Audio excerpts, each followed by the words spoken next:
I guess you're back for part 2. You must have liked part 1. Now, I like the fact, I'm hoping you guys enjoyed it as much as I did. I'm loving this series. I was stoked to do this series, and we got lots more coming down the pipe.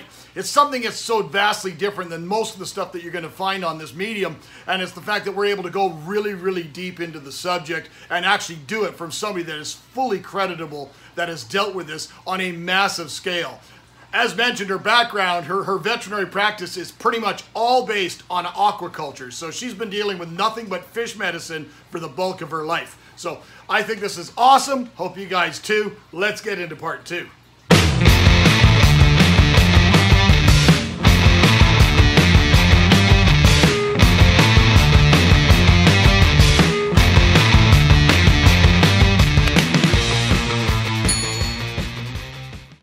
So, how do we get rid of it? I've already said it's an emergency. You need to make a diagnosis and treat it as rapidly as possible. And actually, if you're worried about working with live fish, you have a microscope, but you've never done any of these biopsies I'm talking about.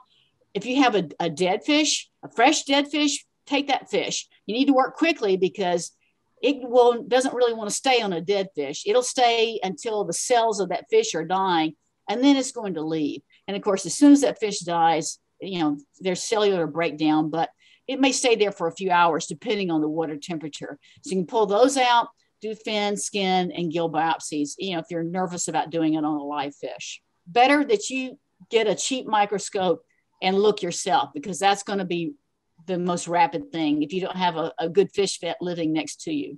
Well, that's truly the most important thing. Like as you've said in your treatment, we've talked about is, quarantining your fish. Just buy a small quarantine tank and have it set up somewhere in your laundry room or something. You can't stress that enough, how important that is. Even more so today, in the fact that we do not have access to the medications like we did before. Like now, I don't know what it's like in the US versus in Canada. In Canada, if you have a problem, you have to make an appointment at a vet. And we really don't have vets anywhere remotely around me that could have any knowledge of dealing with things like this. And it's not going to be a quick process. And this is something that's an emergency. So for the cost of a small setup aquarium, very bare bones quarantine aquarium, and a small microscope that you said is minor, order it online to be able to do these things. One, you're going to be having a whole new facet to your hobby, which is fascinating in itself. But two, you also, being ready in the event that something like this happens. No, those are excellent points. Yes, I completely agree with you on that. And you look at that microscope as an investment. If they're properly cared for, those things will last a long time. And to give you an example, when I was accepted to vet school, one of the requirements was that I had to come in that first day. I had to have my own microscope, and so I hate to tell you how my first year in vet school was in 1976. I still have that microscope. It's still awesome because I've taken really good care of it. So they can last a long, long time. So one thing about treatment, the goal is to eliminate it. It's not just to get it under control. Yes, we want to control it, but we want to eliminate it because we don't want it to be, get it free from our tanks and be confident that our fish at least will never have to suffer from that one. Trust me, there's so many other pathogens that can come in our tanks that we can't get rid of. Get rid of the ones that you can. Otherwise, it's always going to be there. It will never go away. And like I said before, any stressor, new fish introductions can make it come up again. So you move your fish, all of a sudden you've got ick. Because it was always there. It never went away. And there are lots of treatment options, but only a few are very effective, but they must be used correctly. And I can't say how important that is. Even the best treatment will fail if you don't use it correctly. Like not taking your carbon out of your filter? That's a good example. Not knowing the volume of your proper volume and not under treating. You're treating for 20 gallons and maybe you have 25 gallons. Being safe and trying to cut the dose down because you're worried about scaleless fish. That's another story there. But so I'm going to first talk about my favorite one. Is salt, sodium chloride, readily available. And you can use the iodized sodium table salt. The iodine, that's not going to kill any fish. You can use it. If that's all you had, use it. You know, I keep a bag of solar salt myself on hand so that I can go to. It never goes away. It doesn't, you know, as long as it doesn't get wet, I can, if I need it, I can break it out. And salt does a lot of different things for that fish. Number one, if the fish will tolerate 5 grams per liter or higher, you can eliminate ick with that level of salt. And if you have fishes that can't, I'm thinking of things like some of the cardinal tetras, maybe some of the imported stuff that out of the wild that are coming from, you know, those types of regions of South America, they may not talk. Now, discus can, I will tell you that in my wild to call discus, but cardinals are, yeah, I killed a bunch of cardinals with salt. If you want to know how many fish I've killed, not deliberately, but trying treatments to figure out what would do the work. They won't tolerate it. A lot of your scaleless fish can't tolerate it, right? You'd be surprised. Yeah. Like clown loaches, you'd be surprised what they can tolerate. I would do it. Try it. With, the producers of koi, biosecure koi in Israel, and they told us the level of salinity that they can use for treatment on koi and goldfish. It's borderline marine. Yeah, exactly. Yeah, a lot of fishes, a lot of the cichlids can. Yeah. Like I said, even discus that come from areas that normally you wouldn't see, usually there's no salinity. They're pretty amazing. You know, if you've got a problem, I would certainly turn to it myself. I use it a lot. I set up if I was a small fish, I set up a 5-gallon bucket. This is for fish that I brought home that were used as like teaching. And we diagnosed ick in the process of our teaching. I set up a 5-gallon, and they were small fishes, could set up a 5-gallon bucket, drop an air stone in it, and I'll bring the salinity up to at least 5 grams per liter, 5 parts per thousand. And that's where they stayed for 2 to 3 weeks. I would do water changes, make sure my salinity is back up to where it was, should be, and works great. But at least if you can put in 2 grams per liter, and like a cardinal tetra will tolerate 2 grams per liter. And that's important because, again, I talked about the fish being like a little bag of salty water. So if it has all the holes in it from the ick, putting salt in the water will help them with osmoregulation. It will make it much easier for them to maintain the ions they're supposed to have, and you'll kind of help slow down that fresh water trying to flood their body and dilute the salts that they have inside. So at least 2 grams per liter. And most fishes, Corydoras, catfish, it's a myth that they can't tolerate it. They can for weeks. Then I would do your absolute best friend when it comes to things like this, just mainly on the osmoregulation side. Yes. So what the disadvantages with using a high level of salt is obviously you can't put that in a planted tank unless it's a really hardy plant. And if you let's say you had a fish who would tolerate 9 grams per liter, your nitrifying bacteria may not tolerate that. So that would be the caveats. And the goal is to try to keep that salt level at that optimum level for several days beyond the life cycle of ick. Of course, you don't really know which one you have, which variant. Do you have the quick one or do you have the slow one? You don't know. So, be generous and keep it going for some time.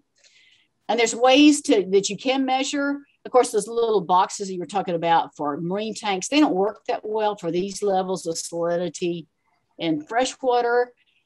And these 2 tools here, either one of those will work well. They're not that expensive. Again, if you take really good care of them, I have that salinity refractometer on the left that can measure, from no salt all the way up to salt that's much higher than you'd ever see in seawater.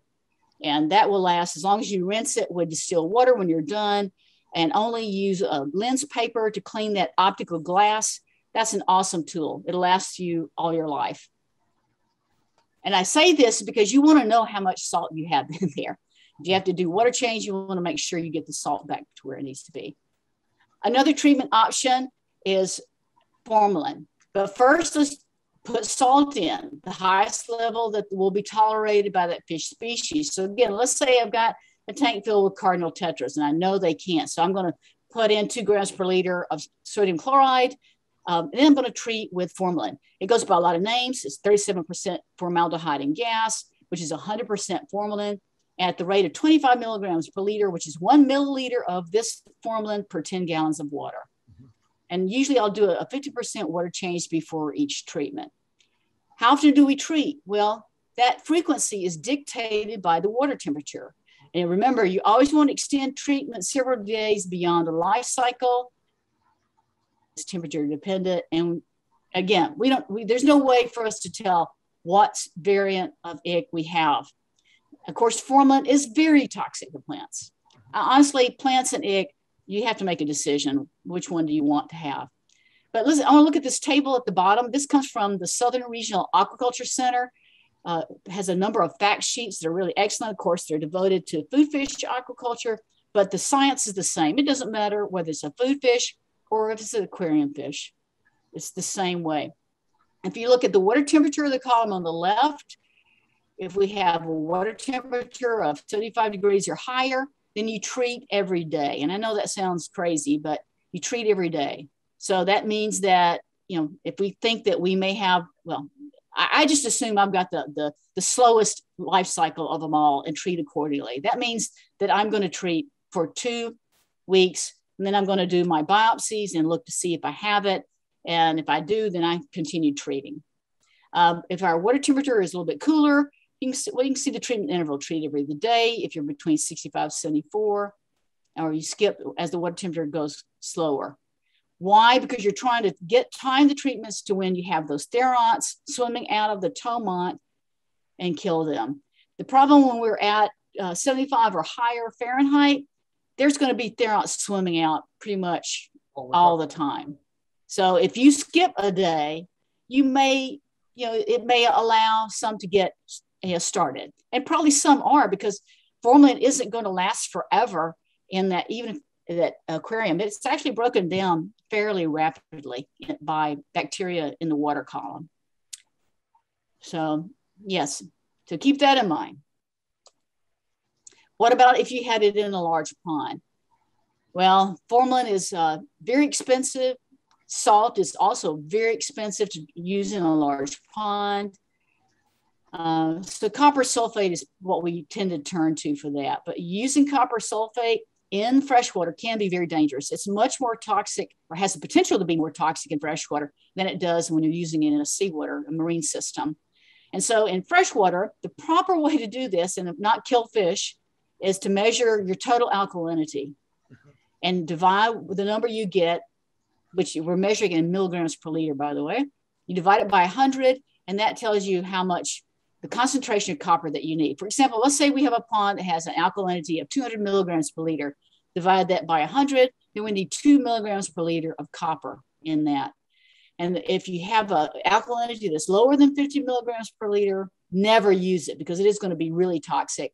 And at the same time, if you have total alkalinity above 250 milligrams per liter, down in Central and South Florida, that's pretty common in a lot of the freshwater because of all the limestone, you don't use it more higher than 2.5 milligrams per liter. And obviously, copper is really toxic to plants. Yeah, it's the same thing up here. But the nice thing about copper, and copper sulfate has been sold in the agricultural community as bluestone for decades? Right. Yeah. For treating of algae and pond plants. You want to cut back your cattails? You hit your pond with copper sulfate.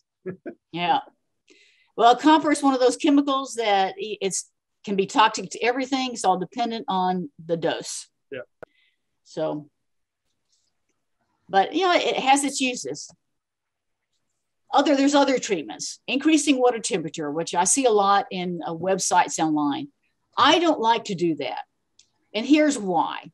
Why? Because we already talked about some of those ick variants that can survive very high water temperatures, as higher temps that are beyond the range that a lot of fish can survive. Mm-hmm. Another very important thing, remember all those photos I showed you of ick on the gills? Well, as the water temperature gets warmer, the oxygen solubility goes down. So the less oxygen will be available for those fish. So you've got fish, they're struggling to get enough oxygen because their gills are damaged by ick. And now you're increasing the water temperature and making it more difficult, making the oxygen solubility, the availability of oxygen to go down. That's like a no-win situation. They're struggling to survive. That doesn't matter if you add more aeration or bubblers or air stones or filters. It's the physical ability of the water to physically hold oxygen. Exactly. Yeah. Exactly right. Now, here's the other caveat. As the water temperature goes higher, remember, we're working with animals that are ectotherms. Their body temperature is based on that water temperature, or pretty close to it. So as the water temperature goes up, their metabolic rate will go up. That means their need for oxygen increases. You see how this is like a catch-22? I just don't advise doing it. You're not going to gain that much by increasing the water temperature than just trying to keep those fish comfortable. Use the salt, use formalin if you have to, and I think you'll have better success. Well, I believe everybody did it before was by increasing the temperature, like all the packages of all the ick medications that were available, increasing the temperature sped up the life cycle of the organism. So basically it made that your treatment time was less. So all it was designed for or said was basically for us to make it more convenient for us. Nothing to do with the fish. Right. Well, I think too that sometimes as manufacturers, you know, let's talk about formalin. It's a respiratory toxin. It's a carcinogen, you know, and they're here in the U.S. You go buy it off a pet store shelf. Yeah. You know, this is a chemical that normally you would never be able to legally sell that. There's a reason why this not. So, you know, they also have to think about the safety of the people who are using it. Yeah. So I think that's one reason why they here do this, because you're trying to close down the window that somebody's going to have an accident with the chemical. I could be wrong, but I know that, you know, I think about not only liability. Don't get sued. I remember being a kid working in a pet store, and you could be a 7-year-old kid could walk in and buy tetracycline at face level.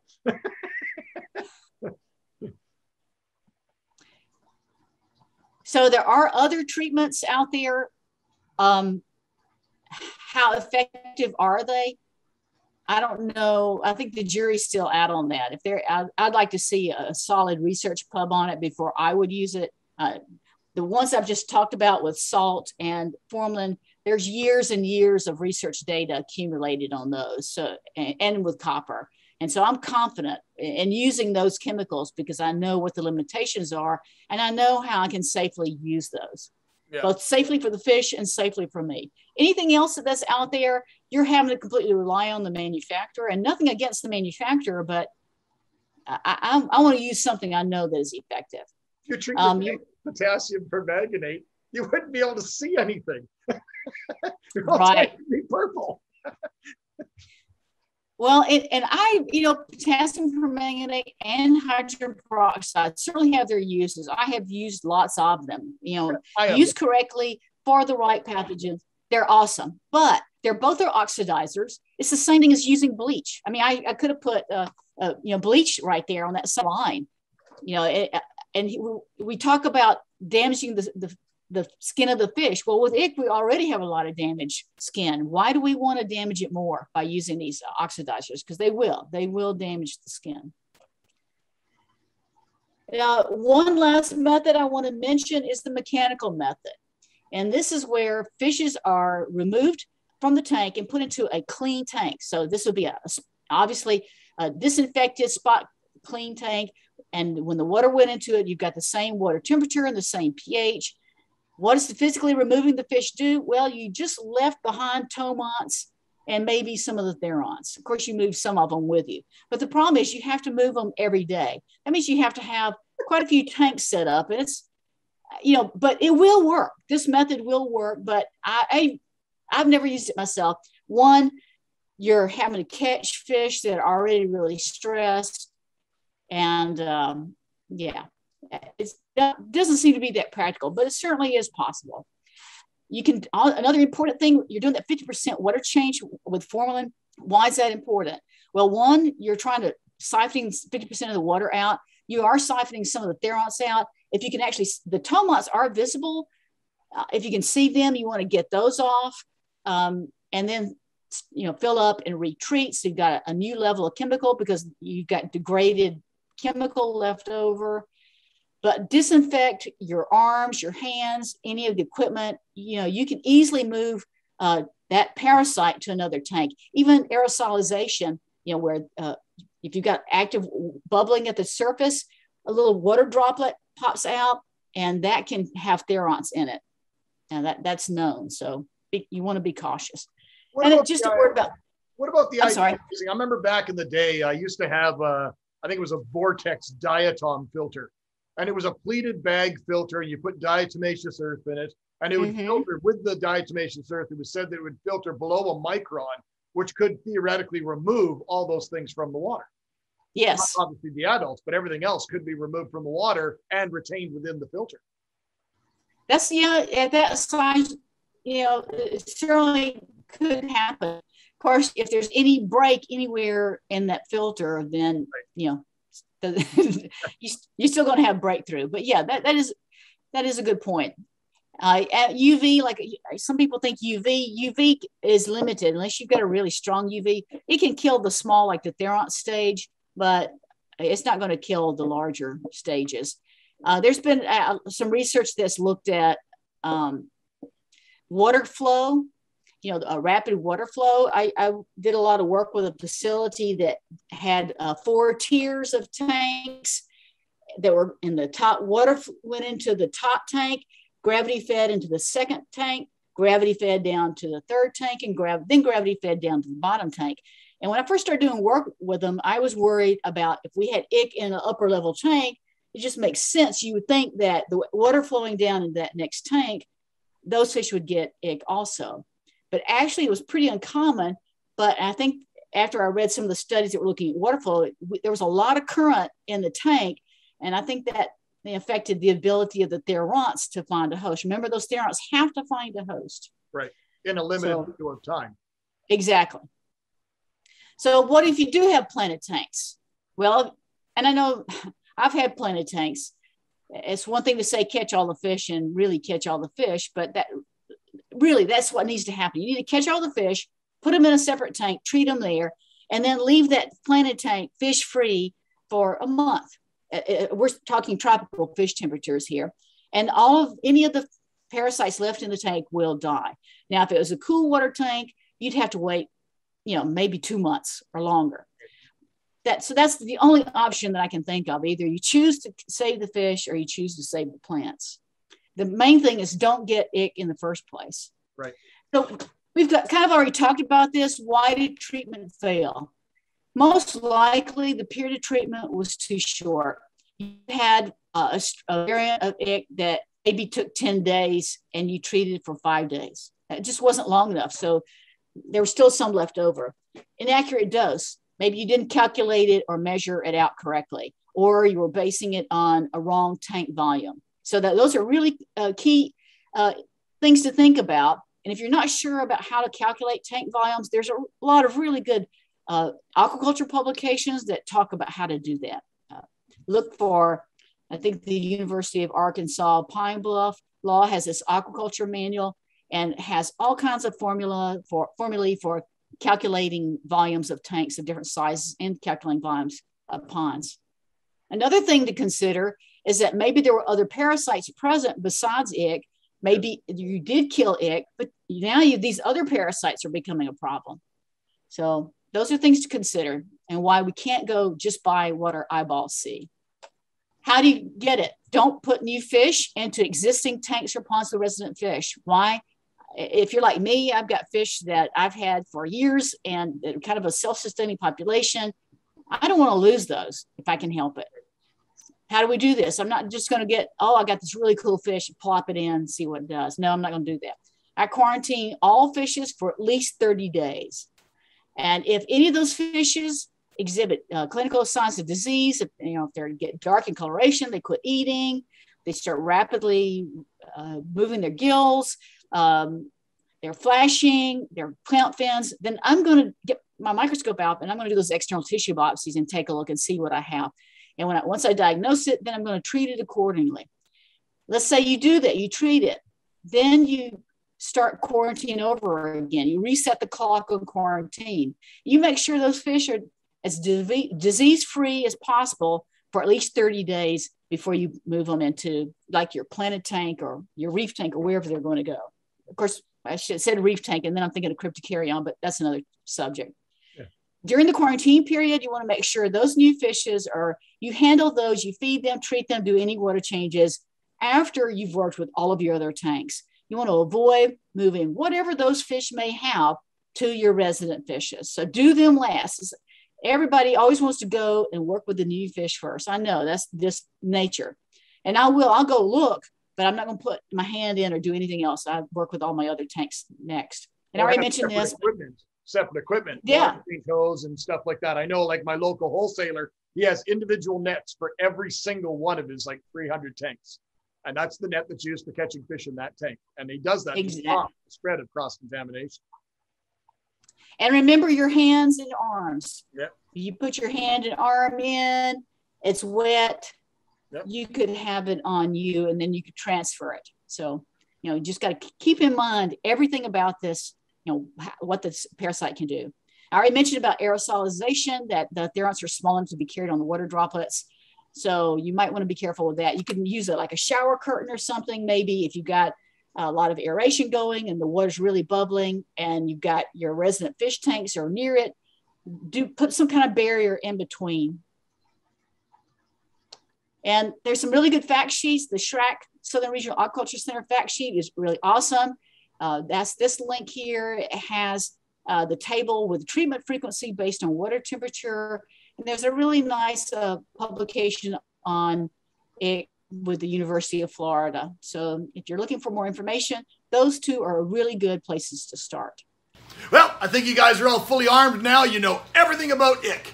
I don't know if you want to know all that stuff about ick, but it basically answers all those crazy questions out there. Can it be treated with this? Can it be treated with that? Will it die at 86.4 like everybody used to say? Well, your traditional one probably yes, but the other ones, all these ones that people call these new variants are super ick. That's not going to work for them. So follow the protocols, follow the guidelines as put forth by Dr. Denise Petty, and you'll have some success, and your fish will thank you for it. So what do you guys think? Leave me a little note in the comments. Let me know what you thought. More importantly, tell me what other things that you guys would like us to cover. We kind of have a whole list, laundry list of ones we want to cover, but maybe there's something that's more pertinent to you.